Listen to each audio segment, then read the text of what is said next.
विलक्षणताओं की विभूतियों का भंडार मनुष्य।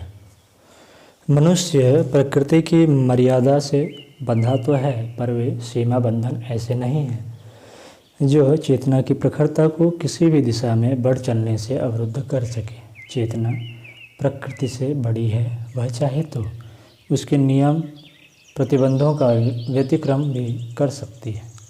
सामान्य स्थिति और सामान्य मनोबल के व्यक्ति सामान्य पुरुषार्थ कर पाते हैं, इसलिए उनकी गतिविधियों को भी नियति क्रम के सामान्य नियम प्रतिबंध पालन करने पड़ते हैं। इससे अगली स्थिति वह है जिसमें चेतना अपनी विशिष्टताओं को जागृत करती है और उस प्रखरता को उपलब्ध कर लेती है जिसमें स्तर के अनुरूप वैसा कुछ कर दिखाना संभव हो जाता है जिसे चमत्कार कहा जा सके।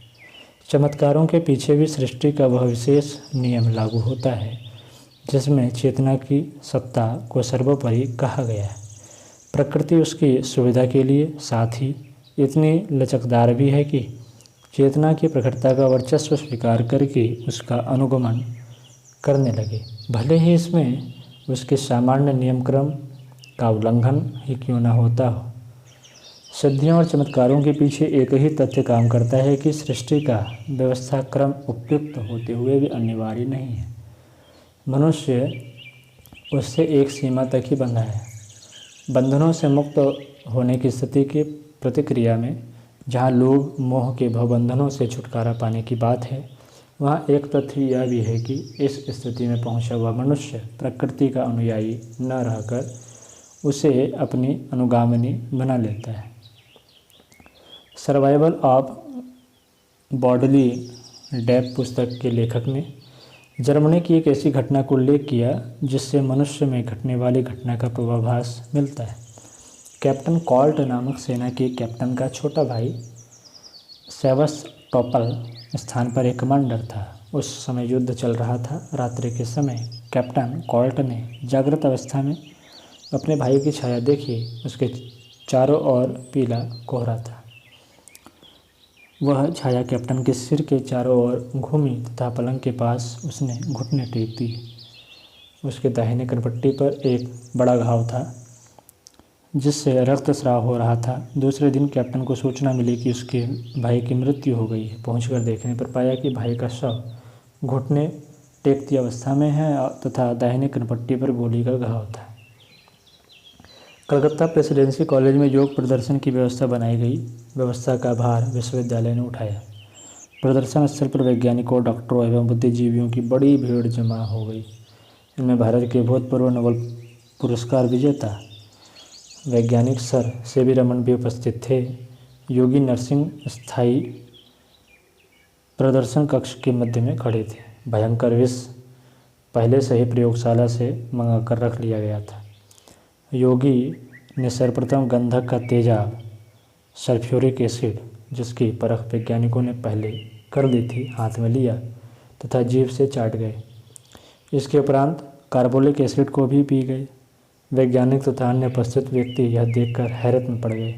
अब बारी थी विज्ञान जगत में सबसे भयंकर विष पोटेशियम साइनाइड के परीक्षण की।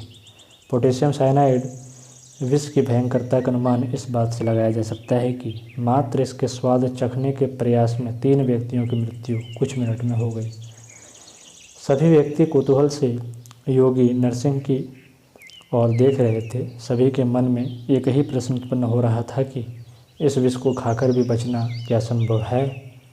यह देखकर सब दंग रह गए कि स्वामी नरसिंह विष को सामान्य चीज जैसे फाँकने के बाद वे मुस्कुरा रहे थे। सीवी रमन के मुंह से यह निकल पड़ा कि यह अद्भुत प्रदर्शन विज्ञान को चुनौती दे रहा है। पोटेशियम साइनाइड को खाने के अतिरिक्त भी योगी ने एक अन्य प्रदर्शन किया। मोटी कांच की बोतल का चूर्ण बनाकर उनको दिया गया। वे चूर्ण को प्रसाद के समान खा गए। वैज्ञानिक हतप्रभ रह गए कि इन भयंकर विषों के सेवन का योगी के ऊपर कुछ भी प्रभाव नहीं पड़ा। एक डॉक्टर ने यंत्र की सहायता से बाद में पेट से सारे विष बाहर निकाले, जो बिना पचे ज्यों के त्यों इस तरह रखे थे मानो उन्हें बाहर से भीतर हस्तांतरित किया गया।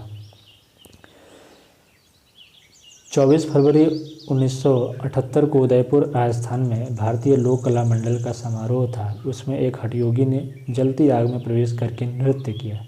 पेट्रोल छिड़क छिड़क कर कई बार आग भड़काई जाती रही और योगी का नृत्य चलता रहा। इस प्रदर्शन से पूर्व योगी के शरीर पर कोई विशेष लेप आदि न होने की आशंका का भली प्रकार निराकरण कर लिया गया था।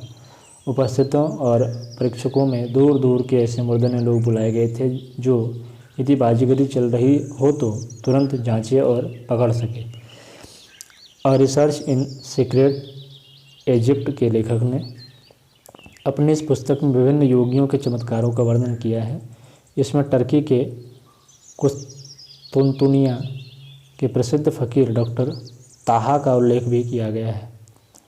विद्यालय की विधिवत डॉक्टरी परीक्षा पास करने के उपरांत इनकी अभिरुचि योगिक क्रियाओं में उत्पन्न हुई। हठयोग की क्रियाओं में लंबी साधना से दक्षता प्राप्त की और अन्वेषक परीक्षकों की उपस्थिति में ऐसे क्रियाएं कर दिखाई जो सामान्य शरीरधारी के लिए किसी भी प्रकार संभव नहीं हो सकती। डेनमार्क के एक व्यक्ति के शरीर से नोकदार कांटे उभरते थे और उन्हें बार बार ऑपरेशन करके निकालना पड़ता था। यह क्रम जीवन भर चलता रहा। 248 बार कई स्थानों के ऑपरेशन हुए और कुल मिलाकर 32,131 कांटे निकाले।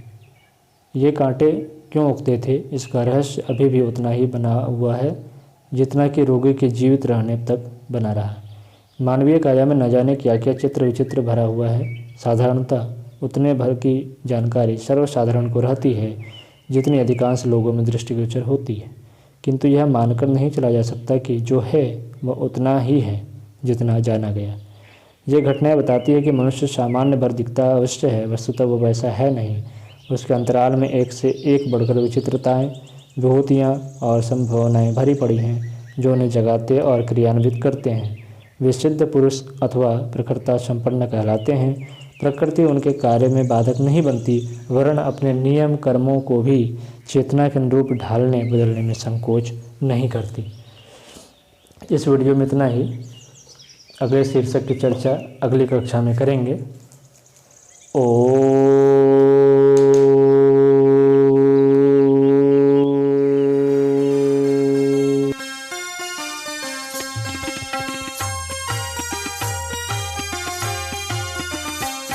चलो गुरुदेव के सपने सजाने की शपथ ले लें।